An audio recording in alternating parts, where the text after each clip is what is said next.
I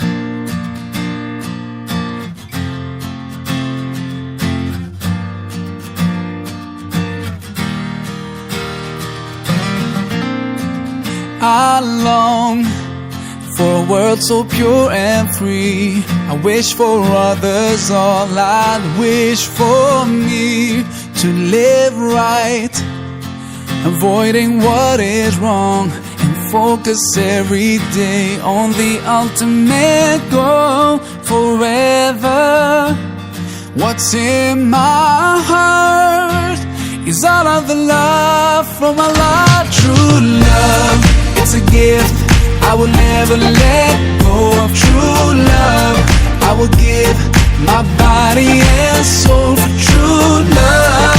Every day in my heart I feel it grow with true love. Oh, oh, true love, love, love, yeah. Each day I'll extend my hand, give my all and do whatever I can for a good life.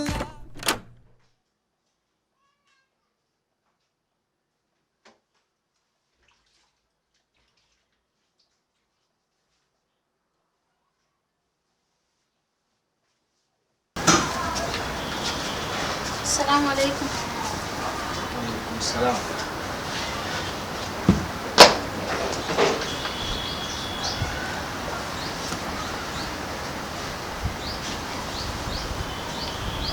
Je fais au bon Dieu pour mériter un mari comme Bangali. Je ne lui demande absolument rien si ce n'est un minimum de compassion. J'ai usé de tous les moyens pour que ça marche. Ce n'est jamais suffisant à ses yeux. Mais que dois-je faire d'autre? Ça me brise le cœur de te voir dans un état pareil. Tu es trop jeune pour cette vie merdique. Mais que puis-je te dire d'autre que ton cœur ne sait déjà? Je t'ai même fois dit, le divorce n'est pas une fatalité. Si vous n'arrivez pas à vous entendre cela depuis plus de 2 ans, vaut mieux diluer vos vies et où chacun se construise une nouvelle.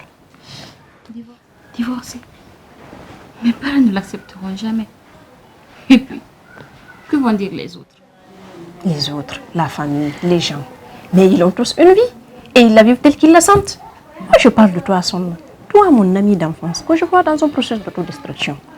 Tu n'es pas tenu obligé de vivre dans une relation que tu ne sens pas. Si l'homme qui est censé être l'amour de ta vie n'a rien à battre de toi, tu n'as qu'à partir. Tu es encore jeune, belle et bien foutue. Tu verras des centaines et des centaines de candidats émerger à tes pieds. Laisse-moi te lire un post d'une de mes amies sur Facebook que j'ai vu. J'ai immédiatement pensé à toi. Écoute, un vieux sage dit ceci au sujet de l'amour. Quand on enfile une mauvaise chaussure et qu'on a mal au pied, ce n'est ni la faute de la chaussure, ni celle du pied. Il faut juste accepter qu'ils ne sont pas faits pour aller ensemble. Pour pouvoir mettre une nouvelle chaussure à ton pied, il faut déjà enlever l'autre. Plus tu gardes des chaussures qui te font souffrir, plus ton pied sera abîmé. Et plus ce sera difficile de guérir. Si des chaussures t'ont abîmé les pieds, quelle que soit la paire que tu enfiles après, ce sera douloureux. Ce ne sera pas la faute de tes nouvelles chaussures, mais celle des blessures. Il faut accepter de marcher. Quelque temps, sans chaussures, pour que ton pied guérisse et redevienne comme avant. Plus tu gardes des chaussures qui te font mal, plus ça devient inconfortable et plus tu marches de travers. À force de dévier, tu finis par quitter ton chemin de vie. Or, le bonheur qui t'y tient n'existe que sur ton chemin. Tire tes chaussures douloureuses pour redevenir heureuse. Marche pieds nus le temps de guérir tes pleurs et tes blessures. N'aie pas peur s'il y a un peu de gravier, tu n'en apprécieras que mieux la douceur de tes souliers. Relève la tête, car sur ton chemin t'attendent des chaussures parfaites. Si tu ne le fais pas pour toi, fais-le pour la femme heureuse que tu pourrais être, mais que tu fais disparaître. Regarde ton reflet dans la fontaine. Vois-tu ce visage triste ridé par l'eau? Cette vieille femme désespérée, c'est toi, dans quelques années. Si tu ne changes pas d'avis, je couperai l'eau de la fontaine, puisque tu l'as remplie de tes chagrins d'amour, jusqu'à t'y noyer un jour. Pour marcher loin sur le chemin de l'amour, il faut respecter ses pieds et choisir des chaussures adaptées. Comme je te le disais tout à l'heure, tu n'es pas obligé de vivre dans la relation là. Elle est toxique pour toi. Même à vue d'œil, on sent que tu n'es pas heureuse. Pourquoi tu tiens à te torturer tant? Retire-toi pendant qu'il est temps. Barre-toi, casse-toi. Tu n'as même pas d'enfant pour dire que c'est que tu retiens dans le mariage là. Tu n'as qu'à partir, refaire ta vie. Regarde à quoi est-ce que tu ressembles. C'est quoi cette vie? C'est ce que tu as rêvé? C'est ça que tu souhaites? Finir comme ça? Tu ressembles à rien du tout, mais absolument rien.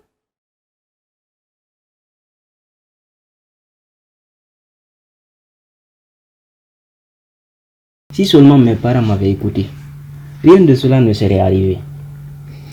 L'éternelle victimisation, ce n'est pas une excuse. Chacun de nous est maître de son destin.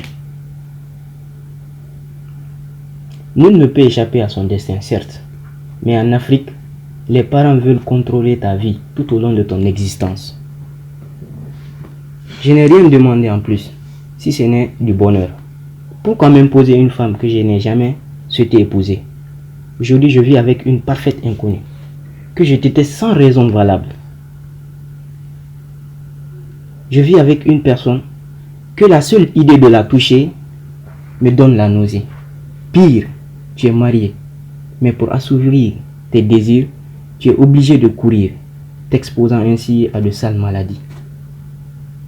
J'en veux vraiment à mes parents. J'avoue que la famille africaine est envahissante et a des penchants dictatoriaux. Mais les décisions qui te concernent, tu dois les prendre en accord avec tes principes tout en les analysant sous le point de vue religieux. La chose la plus importante dans une décision, c'est d'être en accord avec tes principes religieux et avec soi-même. Tu vois bien tous ces couples malheureux qui finissent dans la débauche ou par s'entretuer. Je ne te pousse pas à divorcer sans avoir essayé toutes les alternatives possibles. Mais si après analyse, tu penses que ta vie n'a pas de sens avec elle, alors divorce et assume. Nul ne te dira que le divorce est interdit, même le prophète Mohammed, paix et salut sur lui, a divorcé. La famille essaiera toujours de t'influencer, mais c'est à toi de les montrer que les décisions concernant ta vie personnelle te reviennent de droit. Et s'ils doivent intervenir, ça sera dans le cadre d'une consultation. Arrête de te prendre la tête et agis comme un homme et assume. Il se fout de toi. Tu l'acceptes. Il refuse de partager ta couche. Tu l'acceptes. Il te trompe. Tu l'acceptes.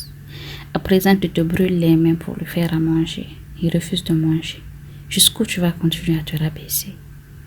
Un homme qui accorde plus de valeur à la semelle de sa chaussure qu'à toi. Pendant toutes ces années à te mouiller pour la réussite et la consolidation de ce couple. Voilà comment il te traite. Ouvre les yeux et arrête d'être conne. C'est clair qu'il ne t'aimera jamais.